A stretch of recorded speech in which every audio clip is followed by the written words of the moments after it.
Hey, what's going on, guys? So I had a couple requests to make a video about how I contact suppliers, negotiate price, what I say initially.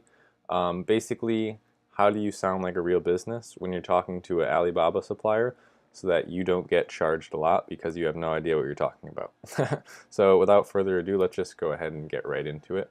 So say you found an Amazon product. You're on Alibaba.com and you're looking for, here we go, we'll just go with artificial plant. This is the product you want to sell. So this listing looks good. They have good pictures. You see, okay, it's going to be that much per unit, and we see 500 piece minimum order quantity. Oh man, that's not going to work because we only want 250 to start. Nope, false. We're going to go to contact supplier. Okay, and you're going to get this area to enter product details, blah, blah, blah. And I have the perfect inquiry right here.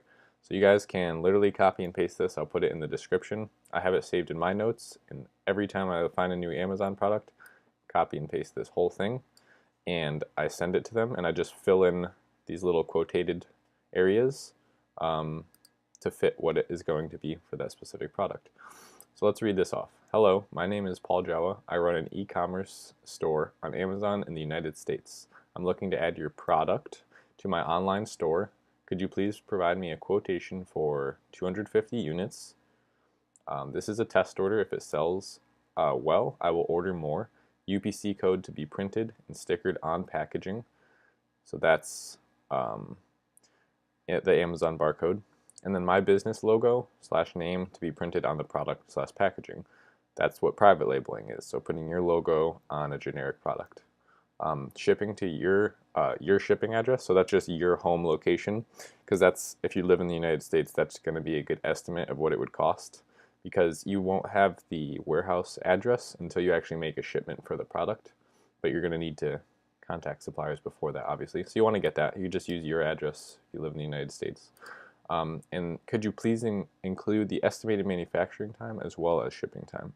So you want to know manufacturing time being from the time I pay you until when it's finished, how long is that going to take? So if I'm ordering 250 units and I want my barcode and an Amazon barcode and my logo on it, is it going to take 10 days? Is it going to take 20, 30, 5? So that's what that is.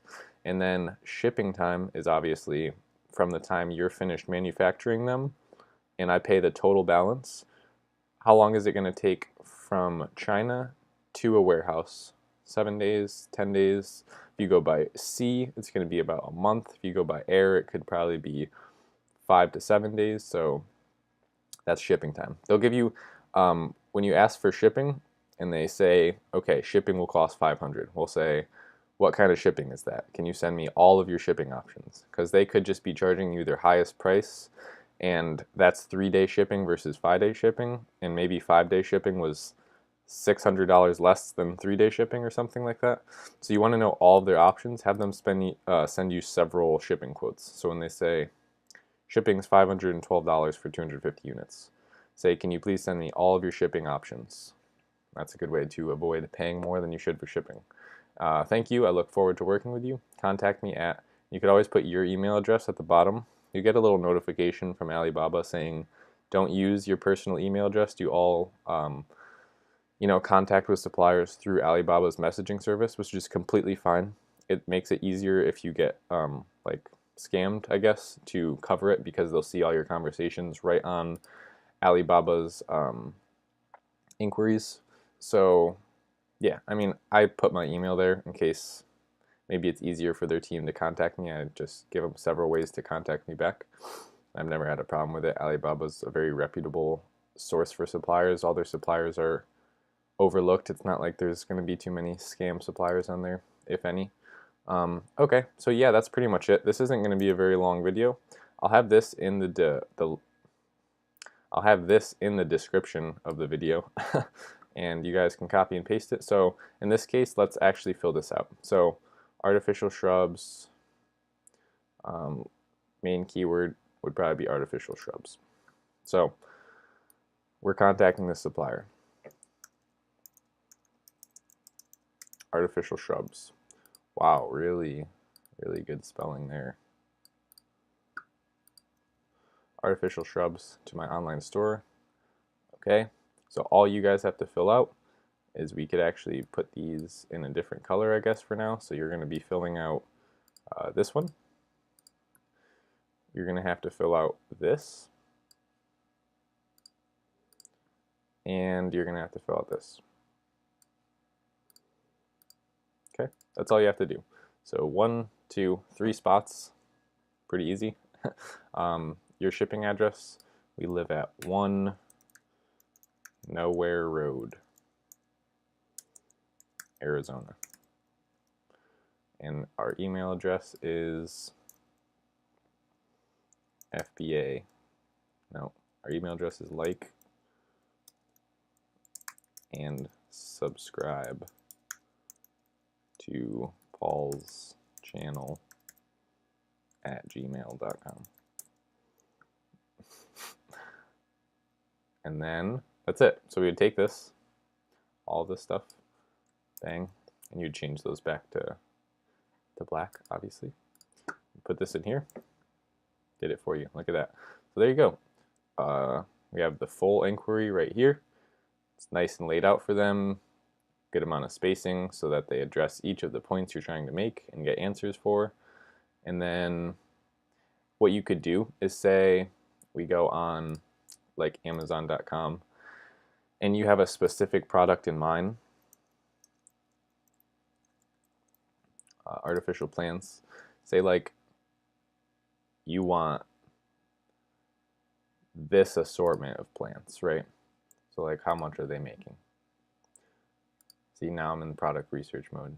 You guys can't let this happen. Wow, 15,090 reviews. Good job. So say you want that exact thing. Maybe we go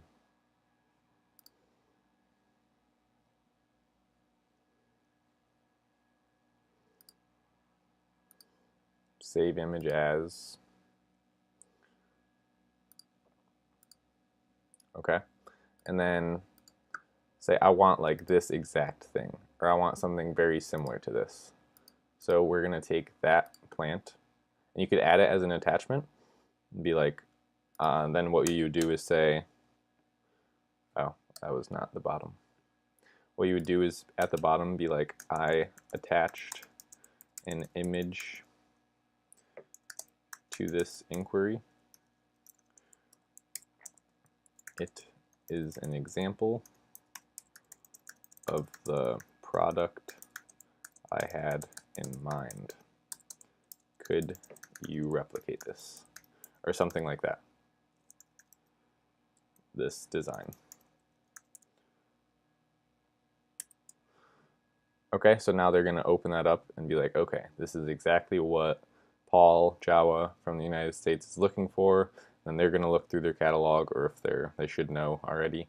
See, can we make that exact pot with that little plant? Or was it this little thing? And that was probably not the best one to send. Like if you were looking to make the little 5-piece or 6-piece set, whatever this is, yeah, 6, you would take this image and send it to them. Say I'm looking to do something like this. Okay, so yeah, that's pretty much it. So to recap, Alibaba.com, we're going to sell an apron. Perfect. We want this customized apron rack. Okay, so we're going to take that. All right, good, looks good. This is the product I'm looking for. Contact supplier. Head over to Paul's channel. Grab this out of his description. Well, first, yeah, I mean, this will be empty, so we could take it all. Whoa, what did I do there? Okay. Paul's losing it. We're going to go over. Bang. Most of your work is done, except for these are not artificial shrubs. I want your waterproof apron to my online store. Address will always be the same. You could leave yours in there. And then your email address will always be this. Like and subscribe to my channel. No, I'm just kidding. You're going to put your email address there. And then you're going to go ahead and hit send. I'm not going to send it because I have no interest. And you could change this up here. They have a minimum order quantity of 200. So you want 250, you could just change that. And then you don't actually have to put this in there if their minimum order quantity isn't over what you're asking for. So the only time I put test order if it sells out, I'll order more, is when, say, they have 1,000-piece minimum order quantity and you're asking for 250. Because if you don't put that, they're most likely just going to respond and say, we don't do orders that small. But this is kind of letting them know, like, hey, I'm a real business. I just like to test products, make sure they're going to sell so I don't end up with a bunch of stranded inventory. And if it goes well in my store, like, I'm going to be a client for you, I'm going to be ordering, thousands of units. That's the way it looks in their eyes. So they're more likely to work with you. But yeah, then you're going to send an inquiry. And what I do is I just keep this copied. And then so like we're going for the waterproof apron thing. And then say I wanted to contact this supplier as well. That's probably the same supplier. But then you would contact that supplier and just copy and paste. So once you have it done once for a product, you could just copy and paste to like 10 suppliers. And then you'll have, within the next couple of days, 10 responses from 10 different companies, all giving you quotations. And now you're in charge. So who am I working with? Not like they're deciding if they're working with you. Now it's like, out of these 10 people, who's giving me the best price and best shipping rate and best quality product? Okay, so that's pretty much it, guys. That's how you're gonna use this script to negotiate with Alibaba suppliers. See you in the next video.